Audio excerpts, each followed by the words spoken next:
Il était une fois, dans un lointain village à l'ouest du territoire de l'Éburnie, vivait autrefois un peuple appelé les Soutiléens. Ce village, abondamment pourvu par la nature, semblait baigné dans l'opulence. Les habitants n'avaient pas à travailler dur pour leur subsistance, car les ressources naturelles les nourrissaient généreusement.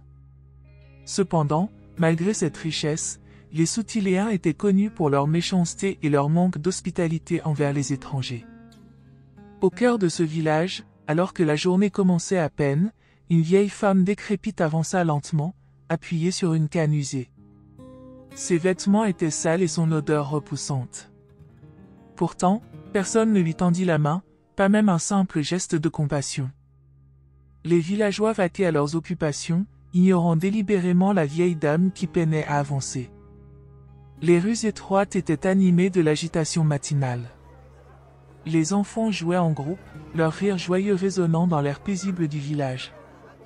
Les adultes vaquaient à leurs tâches quotidiennes, certains partaient travailler au champ tandis que d'autres préparaient les marchandises pour le marché du jour. La vieille femme, marchant avec peine, s'approcha d'un groupe de villageois qui discutaient animément près de la fontaine centrale. La vieille femme s'adressa à un passant. « S'il vous plaît, pourriez-vous me donner un peu d'eau? Je suis si fatigué. » Le passant s'arrêta mais ignora la demande de la vieille femme. « Passe ton chemin, vieille folle.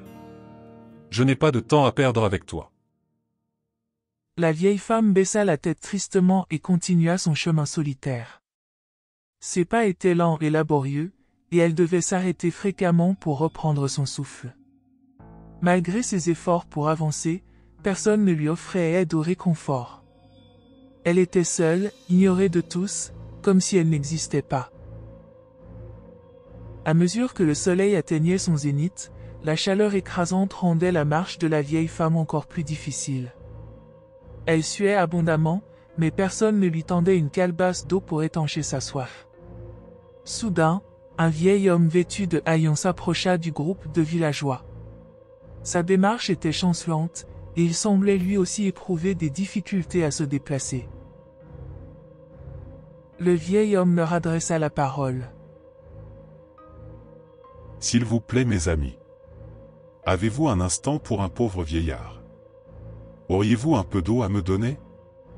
Je suis affamé et assoiffé. » Certains villageois échangèrent des regards méfiants, mais aucun d'entre eux ne bougea pour aider le vieil homme. Et se mirent à lui crier dessus. « Va-t'en, vieux mendiant.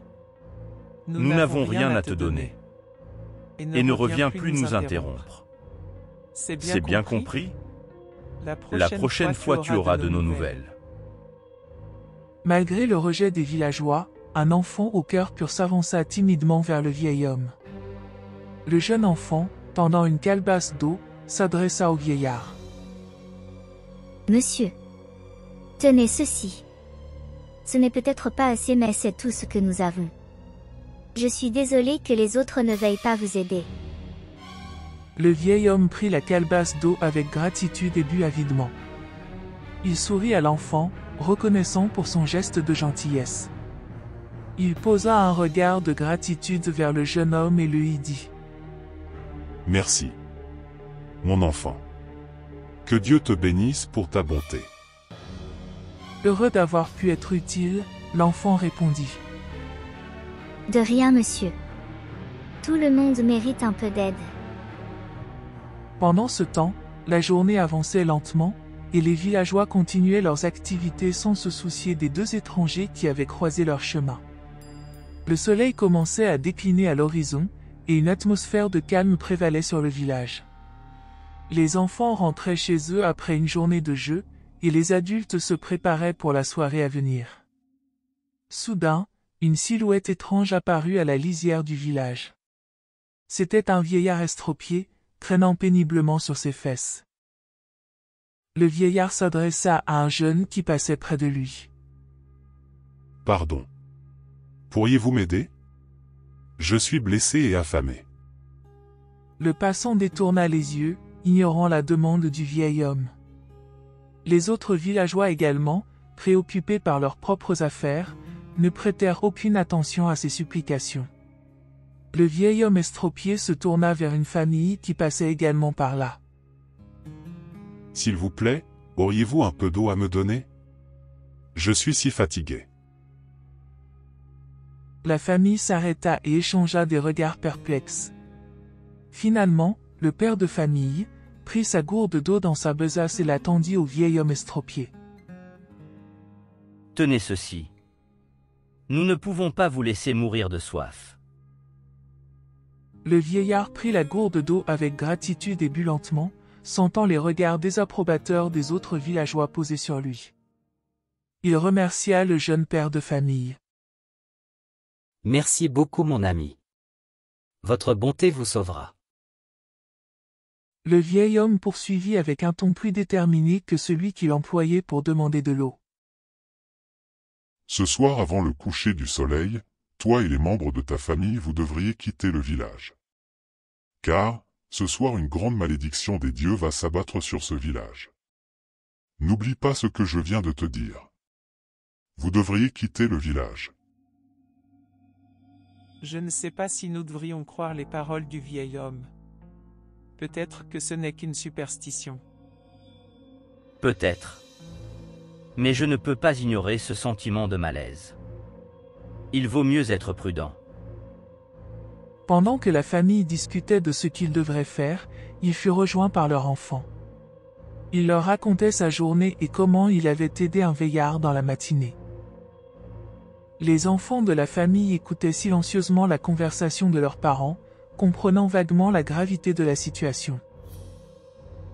Papa. Maman. Est-ce que nous allons vraiment quitter le village? Oui, les enfants. Je crois que c'est la meilleure chose à faire. Nous ne voulons pas prendre de risques inutiles. Les enfants acquiescèrent avec compréhension, confiant dans la sagesse de leurs parents. Ils savaient que quelque chose de sombre planait sur leur village, et ils étaient prêts à partir pour sauver leur famille. Pendant ce temps, le soleil atteignait lentement l'horizon, teintant le ciel d'une lueur rougeâtre. Une étrange sensation de malaise envahit le village, et les habitants commencèrent à ressentir une paralysie croissante dans leurs membres. Les rues se vidèrent rapidement, les villageois cherchant refuge dans leurs maisons alors que la nuit tombait sur Soutilé. Au crépuscule, une transformation étrange commença à se produire. Les hommes, les femmes et les enfants du village se figèrent soudainement dans des poses figées, comme des statues de pierre pétrifiées par une force mystérieuse. Ils subissaient les conséquences de leur méchanceté à l'égard des trois personnages misérables.